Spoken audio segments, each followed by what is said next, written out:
Hello students, आज फिर हम आप लोग के सामने में 10 क्वेश्चंस लेके आए हैं। जो 10 क्वेश्चन का हम लोग का सीरीज चल रहा है, उसमें जो क्वेश्चन है बेसिक्स ऑफ केमिस्ट्री का, ये 10 क्वेश्चन आप लोग के पास होगा ही, और जिसके पास नहीं है वो इसका अपना स्क्रीनशॉट ले लें। ओके, इसका स्क्रीनशॉट ले सकते हैं, और स्क्रीनशॉट लेने के बाद इस 10 क्वेश्चन को फिर से बनाइए अपने से। अब बनाने के बाद देखिए हमारा कितना सही हुआ। ये आपको सेल्फ जजमेंट के लिए बहुत अच्छा है। अगर आर्ट्स से अच्छा है तो आप केमिस्ट्री जानते हैं, otherwise something is going to be wrong. तो इसमें जो 10 क्वेश्चन हैं वो 11th 12th और कंपटीशन के लिए तो बहुत ही अच्छा होगा, कॉम्पिटिटिव स्टूडेंट्स के लिए। तो ये 10 क्वेश्चन DPP 7 के रूप में आप लोग के सामने हैं। इसमें क्वेश्चन नंबर 1 जो है ये क्या कहता है कौन सा organic compound contain other than carbon atom in ring. आप जानते हैं कि कार्बन एटम है, और कार्बन एटम रिंग में कार्बन के अलावा कोई अदर एटम पाया जाता है तो उसको हम लोग क्या कहते हैं, हेट्रोसाइक्लिक। क्या कहते हैं, हेट्रोसाइक्लिक। तो ऑप्शन देखिएगा, बी ऑप्शन है हेट्रोसाइक्लिक ऑर्गेनिक कंपाउंड, तो इसका नाम हो गया हेट्रोसाइक्लिक। क्वेश्चन नंबर 2 देखिए कि बेंजीन इज़ क्या है। आप जानते हैं कि बेंजीन का स्ट्रक्चर ये है, इसमें सारा का सारा कार्बन है, और सारा का सारा अगर कार्बन होगा तो कार्बोसाइक्लिक, जिसको होमोसाइक्लिक भी कहते हैं। लेकिन अगर इसको कार्बन के अलावा यहाँ पर डबल बॉन्ड अगर नहीं होता तो यहाँ पर एलिसाइक्लिक कहेंगे। तो अब क्या कहेंगे, एलिसाइक्लिक। लेकिन यहाँ पर डबल बॉन्ड है, इसलिए एलिसाइक्लिक यहाँ नहीं कह के हम लोग इसका नाम देंगे कार्बोसाइक्लिक। क्या नाम देंगे, यहाँ पर कार्बोसाइक्लिक का देखिए ऑप्शन होगा, होमोसाइक्लिक है, हेट्रोसाइक्लिक नहीं है, एलिसाइक्लिक नहीं है, ऑल नहीं है, तो क्या होगा, होमोसाइक्लिक। तो ये हो गया ए। क्वेश्चन नंबर 3 देखिए। क्वेश्चन नंबर 3 है इक्विवेलेंट वेट रिलेटेड विथ किसके साथ। कोई भी चीज़ का इक्विवेलेंट वेट जो होता है वो उसका संबंध है मॉलिक्यूलर मास के साथ, वैलेंसी फैक्टर के साथ, दोनों के साथ। मॉलिक्यूलर मास को अगर वैलेंसी फैक्टर से डिवाइड करेंगे तो जो नतीजा आएगा that is called equivalent mass या इक्विवेलेंट वेट, तो दोनों के साथ है, तो सी ऑप्शन हो जाएगा। तीसरा क्या हो गया, सी ऑप्शन, क्योंकि ए भी करेक्ट है, बी भी करेक्ट है, इसलिए आपका सी ऑप्शन हो जाएगा। Question number 4 equivalent weight of NaCl। आप कह रहा है इक्विवेलेंट वेट ऑफ NaCl। आप जानते हैं कि NaCl का जो इक्विवेलेंट वेट होता है उसको हम लोग ऐसे लिखते हैं कि formula mass by either number of positive charge और क्या, निगेटिव चार्ज। ये इसका क्या होता है, आंसर होता है, ये फार्मूला होता है। अब बताइए इसका फार्मूला मास क्या है। आयनिक कंपाउंड का मॉलिक्यूलर मास नहीं करके उसको कहते हैं फार्मूला मास। तो फार्मूला मास Na का 23, Cl का 35.5, और डिवाइडेड बाई कितना, एक ही प्लस है तो यहाँ डिवाइडेड बाई 1, तो ये इसका वही आंसर होगा 58.5। ये इसका कौन मास हो गया, इक्विवेलेंट मास।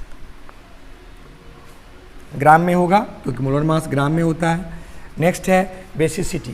क्वेश्चन नंबर 5 है कि कहता है कि बेसिसिटी क्या है। तो बेसिसिटी वो होता है, एसिड का एक फिनोमिना है कि एसिड अगर पानी में डालेंगे और जितना H+ को वो पानी में छोड़ दे, अगर H+ उसके पास 4 है लेकिन 2 ही छोड़ रहा है तो उस एसिड का बेसिसिटी 2 होगा।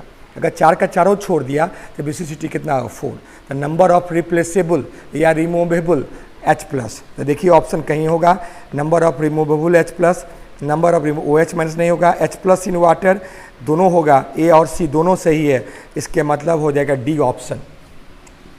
5 का क्या हो गया, डी, क्योंकि डी में क्या है, ए एंड सी, ए भी सही है और सी भी सही है, H+ इन वाटर ये भी सही है।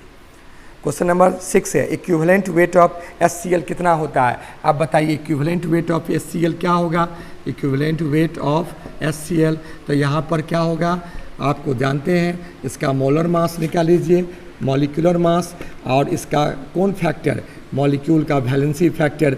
वैलेंसी फैक्टर मैंने क्या, उसमें बॉन्ड्स देख लीजिए, वैलेंसी फैक्टर मैंने हम लोग क्या कहते हैं, बॉन्ड देख लीजिए। HCl में एक बॉन्ड है तो यहाँ 1 + 35.5 बाई 1 कर देंगे तो 36.5 बाई 1 इक्वल टू 36.5। यही इसका कौन वेट हो गया, इक्विवेलेंट वेट होगी। ओके, चलिए अब ये भी क्वेश्चन सीख गए। अब इसका ऑप्शन नंबर, इसका मतलब हो गया डी ऑप्शन। क्वेश्चन नंबर 7 पर चले।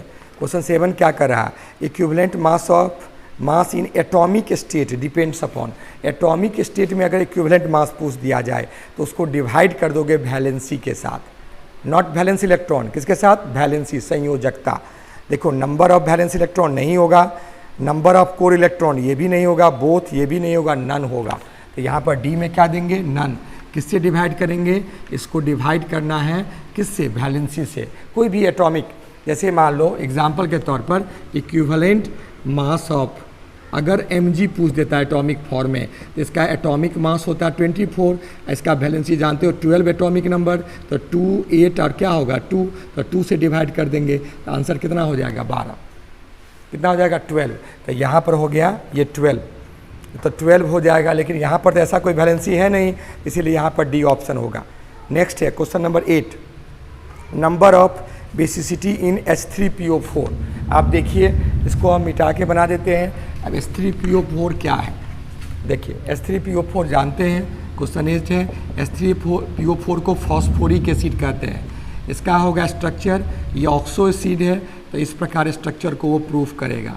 देखिए यही इसका स्ट्रक्चर हो गया H3PO4। देखिए अब यहाँ पर देखिए तीनों H, तीन जो H है सब O से रिलेटेड है, O से रिलेटेड है, O से बॉन्डेड है। जानते हैं OH बॉन्ड पोलर होता है, एक्वस मीडियम में पोलरिटी वैल्यू वेरी हाई हो जाएगा, ये बॉन्ड ब्रेक कर जाएगा, यहाँ माइनस हो जाएगा प्लस, यहाँ भी प्लस, यहाँ भी प्लस, तो 3H प्लस जाएगा, तो बेसिसिटी इसका कितना हो गया 3। तो कह रहा है क्या, number of basicity of H3PO4, तो 3 ऑप्शन हो जाएगा। तो सी का 8 का क्या हो गया सी। क्वेश्चन नंबर 9 देखिए, क्वेश्चन नंबर 9 क्या कह रहा, equivalent weight of salt depends upon.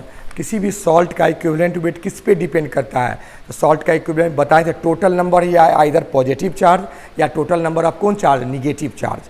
तो देखिए ऑप्शन खोजिए, total number of negative charge of cation, cation पर निगेटिव तो नहीं होता है, ये गलत ऑप्शन है। Total number of positive charge on cation, ये सही है। सी में है बोथ सही है, बोथ तो नहीं हो गया, एक ही को सही हुआ, डी में नन, तो यहाँ पर एक ही सही है, तो कौन सही है, बी सही है। क्वेश्चन नंबर कितना हो गया 10। 10 कहता है mass of ionic compound is known as. किसी आयनिक कंपाउंड के मास को हम मॉलिक्यूलर मास नहीं करके उसको फार्मूला मास कहते हैं। क्यों कहते हैं, आप लोग को पढ़ा दिए हैं, अब जानते भी होंगे कि आयनिक कंपाउंड का एक फार्मूला होता है, उसका कोई मॉलिक्यूल जनरेट नहीं होता, वो 3D उसका फार्मूला, एक फार्मूला यूनिट बनता है, उस यूनिट के मास को हम लोग क्या फार्मूला मास कहते हैं। इसीलिए इसका ऑप्शन फार्मूला मास होगा। जो ऑप्शन खोजिए बी ऑप्शन में, 10 का क्या हो गया बी। आयनिक कंपाउंड के मास को कौन मास कहेंगे, फार्मूला मास। उम्मीद करते हैं ये आप सीख गए होंगे, इसको बन गया होगा, ठीक है। अब हम लोग इसके बाद आप अपने आप को इवैल्यूएट करके चेक कर लीजिए कितना हमको सही हुआ। Okay, thank you for watching.